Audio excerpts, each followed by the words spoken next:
and I tell my wife, as I shave in the morning, I say either 261, 295, or 317, and she puts that amount in a little cup by me here, and that determines which of 3 breakfasts I get.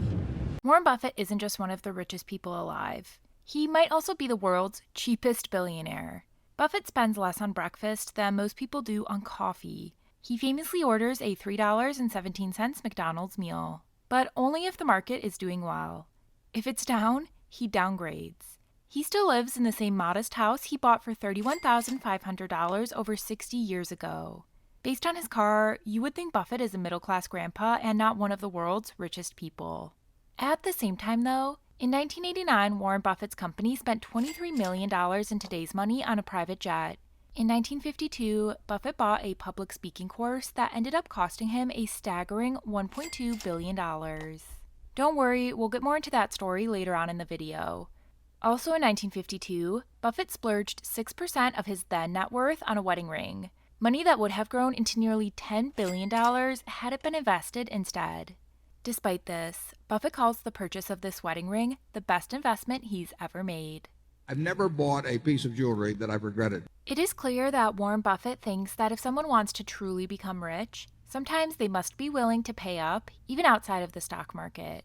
So this brings us to the question, just how frugal should an investor be if their goal is to get rich? Well, in this video, we will answer this question in 3 parts. Let's get into it. To get started, let's first discuss why frugality is important when it comes to getting rich. Warren Buffett defines investing as foregoing consumption now in order to have the ability to consume more at a later date. Pay close attention because once you understand this, you will never look at spending money the same ever again. Buffett bought his first stock at just 11 years old because he understood the magic of compounding very early on. $10 today could very well be $100 or even $1,000 sometime in the future. That means that the $10 small expense today isn't just costing you $10. It's costing you hundreds of dollars in potential investment gains because that money was spent instead of invested. To demonstrate this concept, let's use the $100 Buffett spent on a public speaking course back when he was 22 years old. Over Buffett's career, he has been able to average a 25% annual return. That means that the $100 Buffett spent when he was 22 years old would be worth a staggering nearly $1.2 billion today. Now, the typical person should not expect to be able to generate Warren Buffett-type returns. However, let's say someone is able to generate a 10% annual return over a 40-year period by investing in a diversified S&P 500 index fund. With this framework in place, let's calculate the true cost of some common expenses. A $10 coffee and muffin turns into an opportunity cost of $453. That $150 new pair of shoes actually costs you $6,800. The $50,000 brand new car costs you a staggering $2.26 million. When you think of spending in terms of opportunity costs, aka the future investment returns you are missing out on by spending money today, it suddenly becomes easier to say no to unnecessary spending. Warren Buffett famously says that he has 2 rules when it comes to investing. Rule number 1, never lose money. Rule number 2, never forget rule number 1.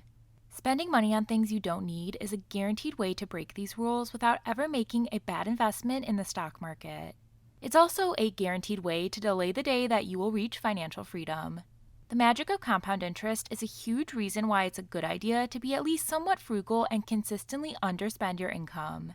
Nearly all investors understand this, and it's why people that are looking to become financially independent constantly brag about their savings rate. The more frugal you are and the larger a percentage of income you save and invest, the quicker you will become rich and financially independent. I always believed in spending 2 or 3 cents out of every dollar I earned.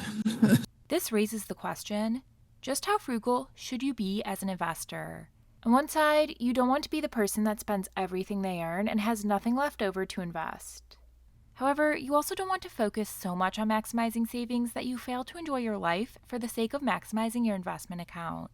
Here's some pieces of advice from Warren Buffett on how to analyze your personal situation. Any money you save before you get out and start having a family is probably worth, any dollar is probably worth $10 later on, simply because you can save it. It's the time to save is young. The first criteria to consider, according to Warren Buffett, is your age. The younger you are, the larger financial benefit you get from saving money. To demonstrate, meet John and William. John is 25 years old and William is 40. Let's see how $1,000 saved and invested today impacts each of their respective net worths when they are 60 years old.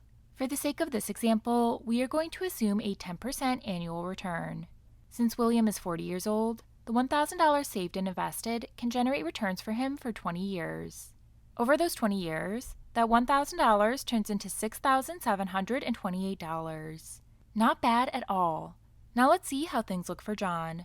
Since John is 25, he has 35 years until he turns 60. This means that he can benefit from the wonders of compound interest for an additional 15 years compared to William. Take a guess at how much more money John has compared to William. A fair guess would be around double, right? 35 years is a little less than double the 20 years William had. However, that is not the case. John's $1,000 turns into a whopping $28,102, more than 4 times that of William. This is the reason why Buffett says it is best to save money when you are young, as it gives the magic of compound interest longer to work its wonders. Additionally, at least here in the United States, it is much more socially acceptable to live a frugal lifestyle when you are young. However, don't get discouraged if you aren't young. As the saying goes, the best day to start was yesterday. The second best day is today.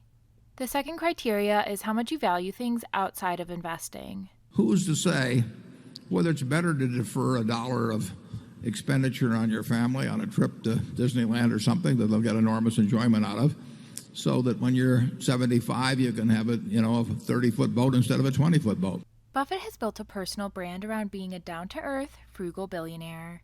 I would argue that a lot of the reason he is one of the most well-liked billionaires is that despite his enormous wealth, he lives a relatively modest lifestyle. Given what most people know about Buffett, it would be surprising to learn that he spent a whopping 6% of his entire net worth on a wedding ring back in 1952. Had that money instead been invested, it would have grown into nearly $10 billion today. Yes, you heard that right, billion with a B.